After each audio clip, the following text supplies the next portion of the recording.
সংবিধান সংশোধন ইস্যুতে বিরোধী দল সাংবিধানিক প্রক্রিয়া মানতে চায় না বলে অভিযোগ করেছেন স্বরাষ্ট্রমন্ত্রী সালাউদ্দিন আহমেদ। তার দাবি, ৭১-এর পরাজয়ের গ্লানি থেকেই ৭২-এর সংবিধানে আপত্তি তাদের। অন্যদিকে গণভোটের নির্দেশনা অনুযায়ী সংবিধান সংস্কার ও সংশোধনের দাবি বিরোধী দলের। ফরহাদ ইবনে মালিকের প্রতিবেদন। স্পিকার, জুলাই জাতীয় সনদ ২০২৫। সংসদের প্রথম অধিবেশনের অষ্টম দিনে জুলাই জাতীয় সনদ বাস্তবায়ন আদেশ ২০২৫ নিয়ে মুলতবি প্রস্তাবের আলোচনা পরিণত হয় বিতর্কে।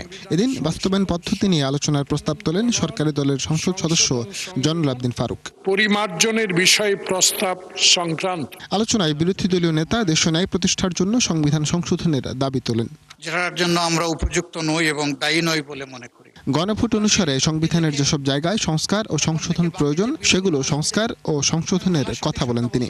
সবকিছু আইন মেনে আজকের এই জাতীয় সংসদ গঠিত হয়নি, এই পর্যায়ে আমরা এসে উপনীত হইনি। আমরা আইনের কম্প্রোমাইজ করে এখানে এসেছি এবং কম্প্রোমাইজ করেছি আমরা দেশ এবং জনগণের স্বার্থে। এখন রাস্তা বের করা সম্ভব এবং সেই রাস্তা বের করে আমরা এগিয়ে যাই।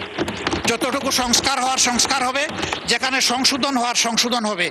পরবর্তী বক্তা সালাউদ্দিন আহমেদ, স্বরাষ্ট্রমন্ত্রী, কক্সবাজার ১। এ সময় মুলতবি আলোচনায় সংসদ নেতার পক্ষে বক্তব্য দেন স্বরাষ্ট্রমন্ত্রী সালাউদ্দিন আহমেদ। বলেন, ৭১-এর পরাজয়ের গ্লানি থেকেই বিরোধী দলের ৭২-এর সংবিধানে আপত্তি।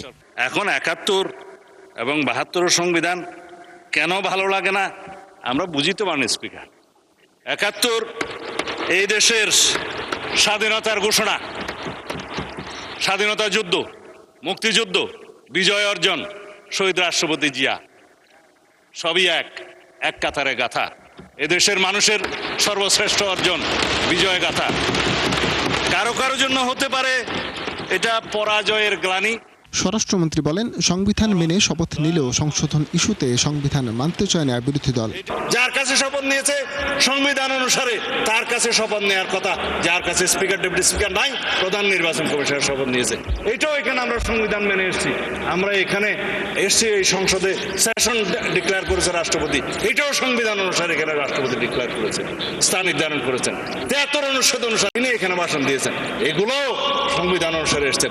আমরা যে রাষ্ট্রপতির ভাষণের উপরে আজকে আলোচনা করছি, এইটাও তো সংবিধান মেনে আলোচনা করছি। মাননীয় স্পিকার, সবকিছুতেই আমরা সংবিধান মানছি, আর এখন সংবিধান ভালো লাগে না এই বক্তৃতা মাননীয় স্পিকার শুনতে চাই না। মন্ত্রী আরো বলেন, জুলাই জাতীয় সনদের সব অঙ্গীকারনামা পরিপূর্ণভাবে বাস্তবায়ন করতে প্রতিশ্রুতিবদ্ধ সরকার, সেটা আমরা বাস্তবায়ন করতে চাই। ফরহাদ ইবনে মালিক, ৭১, ঢাকা। জাতীয় সনদ এবং